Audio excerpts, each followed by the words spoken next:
everybody. Today we're going to talk about writing persuasively, and we're going to learn from an excellent example that one of your classmates wrote for our assignment from lesson number 8. So let's begin. First of all, I'm not sure all of you know how to find your feedback on a writing task. So the first thing you do is to find the lesson in Moodle. Then you look for the writing task itself. In this case, lesson 8. Task 1. So you look down and you find lesson 8, task 1. And you click on the task. Once you click on the task, you can see the task description again and read it again to make sure that you really did answer what you think you answered. In this case, we're supposed to write a paragraph persuading someone who's addicted to technology why it's important to disconnect from time to time. Now, ask yourself, did I relate correctly to it? Some of you wrote amazing paragraphs, but I had no idea who was being persuaded. You just described the things that might help someone or might make someone aware of technology or of addiction to technology, or things that might be examples of addiction to technology, but I didn't see you persuading anyone. So that was very important. And the techniques that I listed here, I also expected to see in your writing. So beneath where the task is described, you can see the submission status. And under that, this was submitted for grading. And under that, you will see a rubric, machvan, a rubric that will give you a clear description of how you're going to be graded. But then how do you see the actual feedback? So on the same screen, you're going to scroll down until you find a heading that says feedback. Okay? And underneath that, you'll see that there are 3 categories, and this will be true for all of your writing: content, structure, and language. And there are 5 possible grades for each of those. The highest being 30 points for content, 40 for structure, 30 for language. And of course, if you didn't turn anything in, you get it incomplete for all of them. In this case, this colleague of yours received a 92 out of 100. There was some problem with structure, and we're going to look at that in a minute. Also, there are always some comments at the bottom. Now, because I didn't have a lot to say, this is pretty short. However, for some of you, I had a lot of feedback to give you, and I wrote an awful lot. I really hope that you read it and can take it on board and use it the next time you write.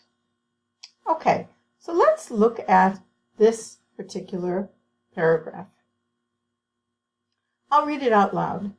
Hey, Dima, I wanted to try and show you how important it is to disconnect from your mobile phone from time to time during the day. First of all, you and I both know that technology is an integral part of your job as a photographer, and that you must be active on social media. I respect that fact completely. But have you ever considered minimizing that use to work hours only? As your partner's best friend, I know that being on a vacation while constantly looking for photo shoot spots can be tricky and super interesting all at once.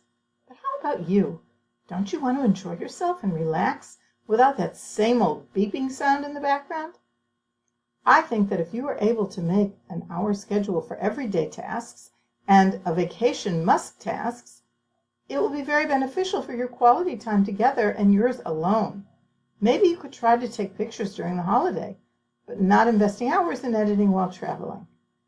I would really like you to think about it, and if a big change is not possible, you can always start on the little things. Okay, so let's note the issues that she should be paying attention to. The use of expressions. Let's look at some of the expressions. Being in a vacation is not the correct way to say it. I would want her to say being on vacation. So we can even change that right now to being on vacation. Another thing, I doubt that if you were able to make an hour schedule. Well, the phrase is an hourly schedule. For everyday tasks, I think that if you were able to make an hourly schedule for everyday tasks and a vacation must tasks, it would be very beneficial. Remember those that first conditional the second conditional, if you're able to make it, then it would be beneficial in the future, okay? Maybe you could try to take the pictures. I'm not sure why that's highlighted. It should not be. Sorry. Maybe you could try to take the pictures during the holiday. Oh, I know why. To try to take the pictures during the holiday, but not investing hours in editing while traveling. Here we have a problem with the correct verb form. To take should be parallel to invest. So what really it should say here is maybe you could try to take the pictures during the holiday, but not invest, and we'll fix it, hours in editing while traveling. And the rest of this is very, very nice. But the biggest problem here, those are all little problems, the biggest problem is paragraph format. And this is something I really need you to understand. This is not a paragraph. It's just a collection of sentences. And do you know how we make it a paragraph? Well, let me show you.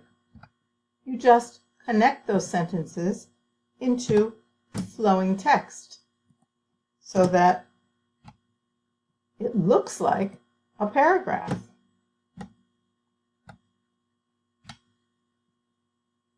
And one more. Here we go. Now we have a paragraph. Great. We have an introductory sentence about disconnecting from the mobile phone. We have a summary. I'd really like you to think about it. And we have lots of features of persuasive writing. Let's take a look. So let's look at, first of all, appeals to emotion.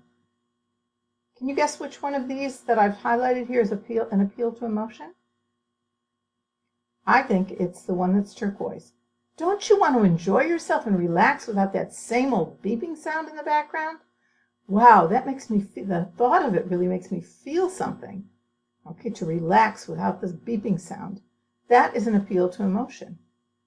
Now, we don't really have any anecdotes here. We do have appeals to emotion, no anecdotes. We don't have evidence or expert opinion, but that's okay because what we do have is a lot of inclusive language. Inclusive meaning it includes both the reader and the writer. So, first of all, you and I both know, you and I together, as your partner's best friend, okay? I'm part of the same circle of people as you are, so that's inclusive. And the next part is logic. So, for example, if you were able to make an hourly schedule for everyday tasks and a vacation must task, wow, there's a logical suggestion for you. Okay, there are a few others here too, but we'll, like for example, maybe you could try to take the pictures during the holiday, but not invest hours in editing.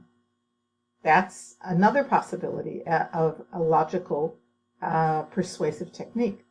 And of course, we have some questions. We have some rhetorical questions, which here.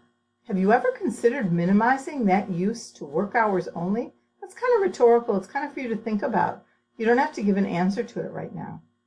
So basically, this particular paragraph is an outstanding example of persuasive language.